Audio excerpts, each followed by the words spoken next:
One of the most common negative reviews of Frieren is, Frieren just doesn't change. But we don't even need to argue about it that much. Let's do a thought experiment. What if Frieren from the Veron Stark era gets sent back 80 years into the past? How fast would she screw everything up? How long until people realize something is very wrong? And what happens when she has to face Aizen, Haita, and Himmel again? Because if Frieren truly didn't change, this experiment shouldn't matter at all. I want to talk about an arc that probably won't be animated for like 50 years from now. The Goddess Monument arc. I am firm that it's the best arc the Frieren series has. Not the Golden Land arc, not saving that one Tsundere arc, the Goddess Monument arc. It's just so Frieren. So yeah, this is your major spoiler warning. Now, with that out of the way, this arc starts in chapter 107. While waiting for a delayed immigration process, Frieren Veronet Stark decides to visit the Goddess Monument again in Frieren's case. She wants to decipher the writings on it, which is already a questionable decision from Frieren because last time she came here with Himmel's party, 80 years ago, she lost an entire week of memory. Everyone was pissed because it took a while and the route was horrendous, and at the end of it all, they learned absolutely nothing. So yeah, great idea, Frieren. Let's do that again. Except this time, something's different. There's a new carving on the monument. Frieren touches it, and her consciousness gets sent 80 years into the past, back in time. And there they were, young Aizen, Haita, and the 23-year-old Himmel. And almost immediately it became really obvious. Bro, this era wasn't ready for the future Frieren.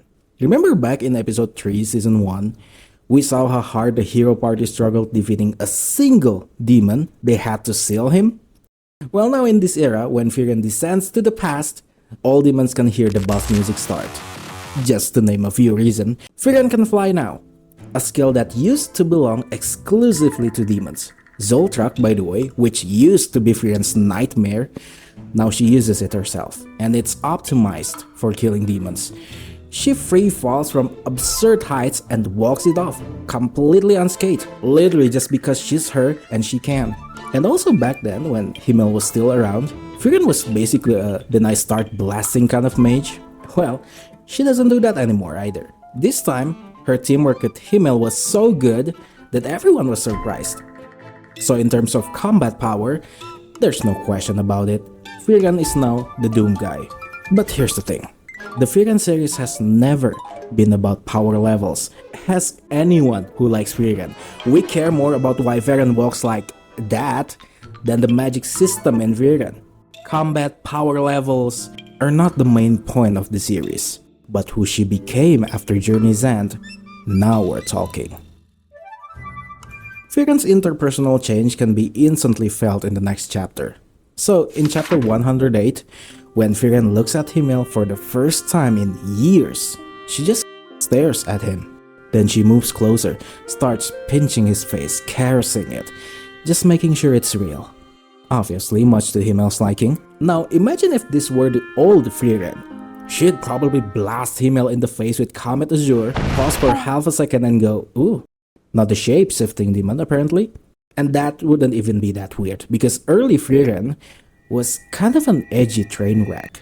When Himmel first found Frieren, as we saw in episode 10 season 1, she was basically a hermit. She hadn't fought demons for over 500 years. She described her own life as apathetic life. She was scared to face demons again, even though Flamma literally trained her for that exact purpose.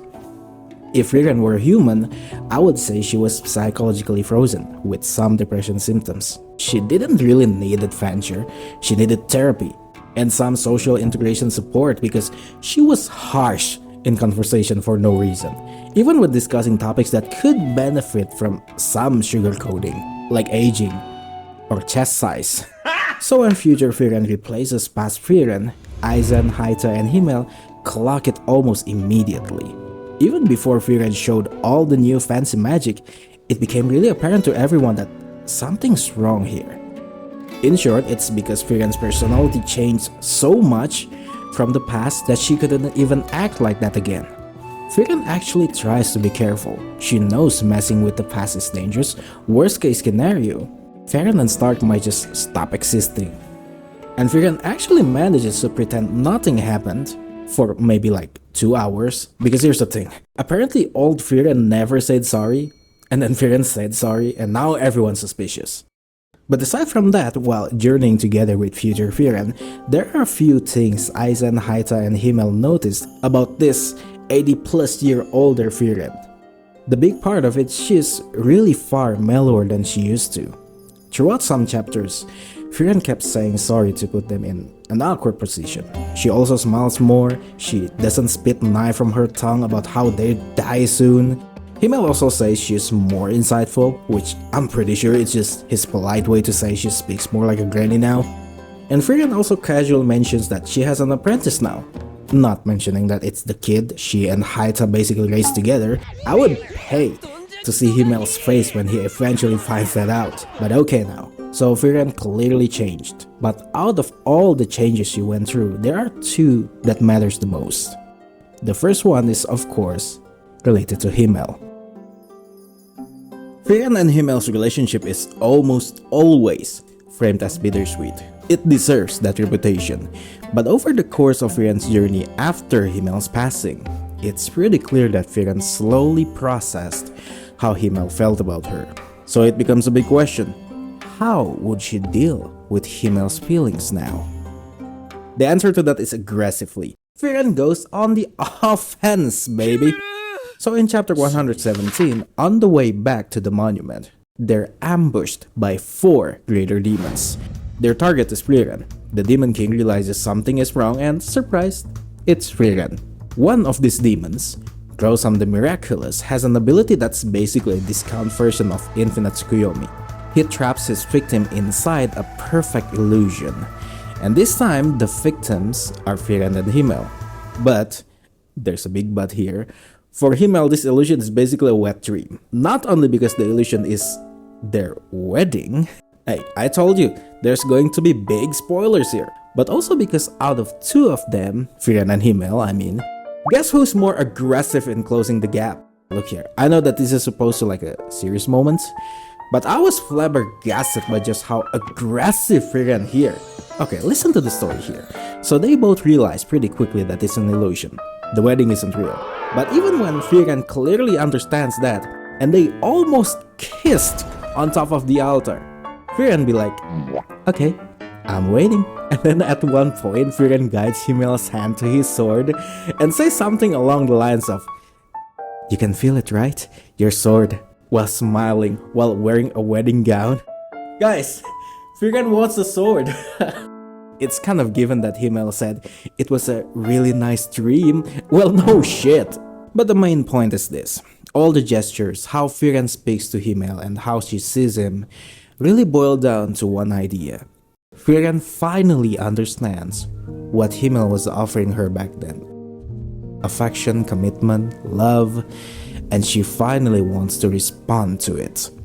But unfortunately, like most things in Frieren, she understands it too late. That's the first critical change. As for the second critical change, remember when I said that this is my favorite arc in Frieren? Trust me, it's not because all them Himmel wet dream. It's because of a single chapter that pretty much encapsulates what Frieren Beyond Journey's End is actually about. Before all the Frieren Himmel wet dream nonsense, the first thing the group does with future Frieren is surprisingly simple. They try to figure out how to send her home. But the problem is, no one knows how. At that point in time, 80 years before the main timeline of Frieren, very little is known about the goddess magic. The spell that sent Frieren back comes from an empty chapter in the Holy Scriptures. The chapter's unfortunately also a dead end for the party. So everyone goes quiet. But then, Aizen brings up an option that is only available for Frieren and Aizen. Frieren could just wait. If it takes decades to uncover something in that chapter, she could stay here for 80 years. And let's be honest, that option sounds very Frieren coded. After all, Frieren's original journey started because of regret. She lost Himmel, she wanted to understand him. So what's wrong with staying here, protecting the party again, beating the Demon King again, relieving what she lost, making sure there's no regret? It's possible, but that's exactly why it's wrong. And future Frieren understands that immediately. So while smiling, she tells Aizen, I want to go back. In a lot of stories, going back in time are treated as escapism, a second chance, a do-over. And what Frieren wants is the opposite of that. She says she learned a lot, gained things she deeply cares about, and she really doesn't want to lose that. Everyone goes silent, and then Himmel sums it up beautifully. That's not like you, but it's really great. Frieren is, at its core, a story about grief. Early Frieren drifted through centuries with nothing pulled her forward. Then she went on a 10-year journey, facing all her flaws, fumbling clumsily forward.